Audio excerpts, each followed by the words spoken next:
Hi, I'm Jason Roberts. I'm Cliff Barackman. Today we're going to do a little bit of Bigfoot hunting on the Macaw Reservation.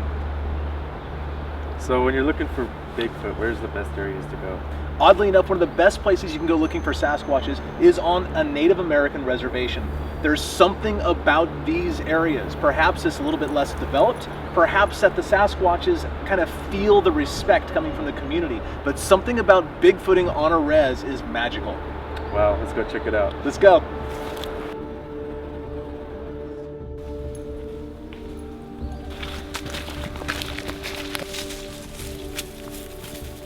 So what kind of foods do you think Sasquatch would be eating this time of year? I think Sasquatches utilize every bit of food they possibly can. So what we need to do as researchers, as Bigfooters like myself, we need to look at what the other animals are eating. The other large omnivore here in North America is the black bear. So we would expect Sasquatches to eat everything that black bears eat. But Sasquatches are smarter than black bears, and they have better hands for other tool use as well, you know? So we also need to look at the diet of Native Americans before white contact. Now take away cooking things, but anything that the local people, the local native people utilize as a food source is on the table for Sasquatches. Add to that other animals that perhaps the local people didn't eat, like raccoons, possums, whatever they can find, beavers, deer. They certainly follow the deer herds around. Everything out here is on the menu for Sasquatches. What are some of the feelings that the people feel before they've seen a Sasquatch? Well, strangely enough, a lot of witnesses report having a weird, eerie feeling like they're being watched, even before they know a Sasquatch is in the area. Oftentimes, they even see the Sasquatch afterwards. That might be attributed to this thing called infrasound, which are sound waves too low for the human ear to detect. But other animals use infrasound for confusing their prey or creeping things out, or all sorts of stuff, you know? Infrasound, I believe, is the reason people feel funny sometimes before they see the Sasquatch. It's a weird thing, but it's true. I learned it from being on television, no one's taught me.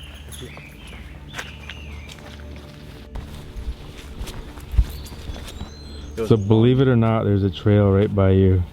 That's where we're going. Down here? Yep, right through there. Nice. It's a Squatch trail.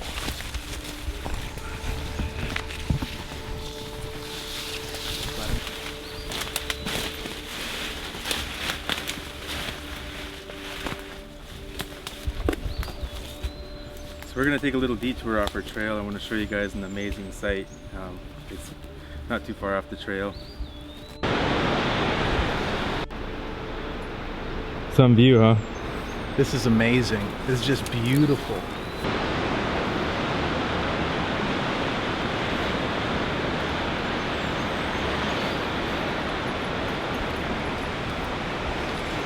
So are Sasquatch known to mark their territory anyway in the woods? You know, that's a great question. There's a lot of strange things that people have found in the woods that have been attributed to Sasquatches. First and foremost, tree breaks. Trees up to maybe 6 inches in diameter or so, twisted off, like twisted in opposite directions. Another very interesting thing that has been found on the trails that Sasquatches are known to use, because people have seen them use it, are these weird subtle tree breaks like this. Like branches that are broken upwards and left there. Wow. Because that's not like a naturally occurring thing. Gravity sucks everything down. Wind wiggles it left and right. Nothing does that except for the big hairy guys. That's one of the hard things about trying to find Bigfoot sign, because so much of what they leave behind they're just so subtle. The things they leave behind for other Bigfoots to see, you pretty much have to be a Bigfoot to notice them, man. They're just so subtle, and it could be misinterpreted for weather or bear passing or any number of things. Bigfoots are the ultimate forest ninja. So how does Sasquatch react in the presence of other animals like dogs? And that varies. Well, with the human animal, they either seem to leave the area immediately or observe the humans for a little while and then split. Very rarely do they approach or do anything else, although that does happen. With dogs, it kind of depends on the dog. Like little yippy dogs that are like annoying and stuff like that, sometimes they'll just pick them up and slam them against the nearest wall. Dogs that are mellow, generally speaking, they don't want to go anywhere near the Sasquatch. The dogs usually go right underneath the owner's legs and cower there or block the owner from going any closer to the Sasquatch.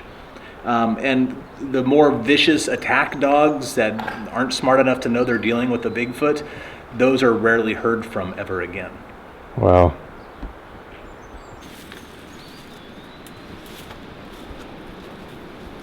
So we've been hiking around for a couple hours. Have you saw anything that kind of caught your attention a little bit?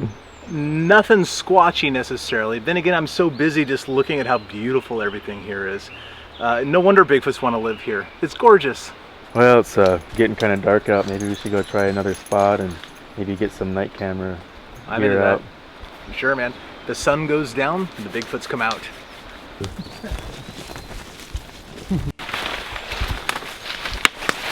Getting kind of dark. Did anybody think to bring some flashlights? I did. 45.